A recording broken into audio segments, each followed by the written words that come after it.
Hello everyone, this is Old School from whatthebuck.net with our camp update from day 4. Today I was actually able to go to 2 different sessions. I went to the walkthrough this morning, which was the first time I'd ever been to a walkthrough, and then I went to the full contact practice, which was our first padded practice of this year, which was at 5:15 today to 7 o'clock-ish. Even though the weather looked pretty bad, it was a little bit of a delayed start. The team definitely got out there and got a chance to take the pads and put them on each other, which is good because I think they were getting a little bit pent up with not being able to have contact. And one of the things I mentioned in one of the previous videos was the defense looked like it was lagging, at least the secondary. The offense was throwing the ball all over the field, and the receivers were making great catches, and that's always fun for the fans to watch. But today with the pads on, the defense got a chance to really step up, and you saw it immediately on the first time when they were running on 7-on-7s. Rodney Barber had a tip and then an interception on the very first play. They tried to squeeze a seam route in, and they've been trying to do that all week, and Rodney didn't have to worry about the contact, and he had a little bit of contact, but it was legal, made the pick, and took it the other way. So that was sort of the tone that got set. A couple of little notes here and there. Brian Price and Daquan Bowers continue to be strategically spelled. When it went to 11-on-11, Daquan got a lot more of the reps than Brian did. Aurelius Ben was not in. He was held out by the team. I don't know that there's any injury. I don't have an injury update. I think it was just a team decision to not have him go out there and deal with the contact. But a couple of things to pay attention to from the padded practice. I know there's a lot of concern about Gerald McCoy. High draft pick. Didn't quite get where we wanted him to get last year. Started to come on and then got injured. Come back in. Looks like he's in great shape. Looks like a leader.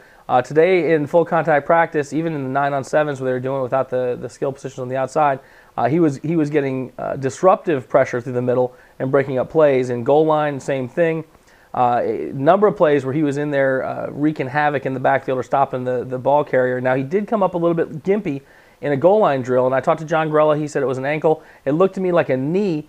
He kind of checked it and walked it off, but he got right back in there after about 2 plays off, and then about 4 plays later, busted up a play in the backfield as well. Not really anything else to report. The defense looked solid in goal line. I don't have the exact count. A real reporter would probably have kept the count, but I know they went, I think, 4 or 5 in a row, a stone in the offense before the offense actually was able to power it into the end zone.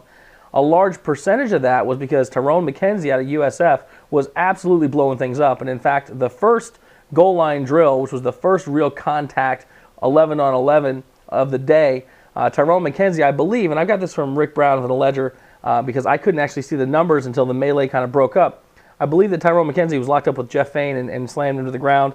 The offensive line didn't like that, especially Donald Penn, caused a bit of a little scuffle over on the side. Healthy. I mean, this is football. Full contact. There wasn't anything that lingered, but it was good to see that kind of fire, that kind of intensity. Got to see Alan Bradford out there running the ball today. Mike Williams looked good. Desmond Briscoe had a rough practice today. Desmond Briscoe did not look as sharp as he's looked in the other practices. He didn't look as fast as he's looked in the other practices. Now, he's still got great hands. I didn't see him drop any passes, but he just didn't look like he looked the other 2 days. And I was talking to Sean King, actually, former quarterback for the Buccaneers. He said maybe it's just camp legs. I don't know. He didn't look to be as sharp as we've seen him. Now, a guy who did look as sharp, and I know you're getting sick of me talking about this guy who may not even make the team, but Ed Gant, number 15, this kid is fast and silky smooth, and they better stop covering him with Anthony Anderson. I believe it's Anthony Anderson, 37, because he's beating him like he stole something. And I just want to see him get a chance in more of these 11-on-11 drills. I had a chance to interview him afterwards. I got some audio from interviews that I'll put up on the website as well, talking to him about, where the DB's talking some noise, and he said, yeah, but it was good to see the challenge get in there. A couple other folks that I talked to after practice. I talked to Adrian Claiborne about his first chance to get in there and make contact. He had a good time. I'll have that audio up there. But essentially, he and Donald Penn are having an admiration fest because I had a chance to interview Donald as well, and he can't speak highly enough about the young guy, talking about the counter moves that he's got. They are going to try and make each other better, and you're starting to see that cohesion on both lines, the offensive line and the defensive line. Then I was able to listen to the back end of an interview, I believe, with Bright House Sports on Brian Price. I did not realize he was on essentially bed rest up until 2 months ago. He could do nothing for himself. We'll have another video about Brian Price. I'm going to try and get an interview with him on Wednesday when I go back out to camp. There's more to the story about this injury and the recovery that I think people give him credit for. And I know that you're going to think that I'm pandering to him because I'm pulling for Brian because I pulled for him last year. But I'm telling you, there's a lot more to this than meets the eye. A couple other guys that stuck out today. Sean Jones had a very good practice. He was very noticeable coming in run support and seemed to be solid in pass defense. I did not see Ahmad Black pop today. I know a lot of you asked me about that. A lot of people asked me about Jock Sanders. I think it's Jock Sanders, a short kid, FSU.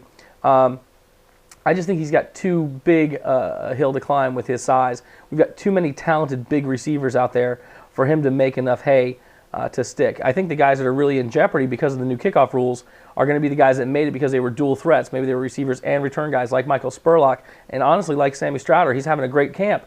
But those are guys that their value increased significantly because of what they could do in the return game, and I don't know that that is going to be weighed as heavily this year. So good practice. Good to see 93 making hay. I talked to Kyle Moore earlier in the day. He sounds like he's ready to make some noise. I didn't see him make much noise in the actual padded practice, so I'm going to try and catch him on Wednesday too and find out how that went.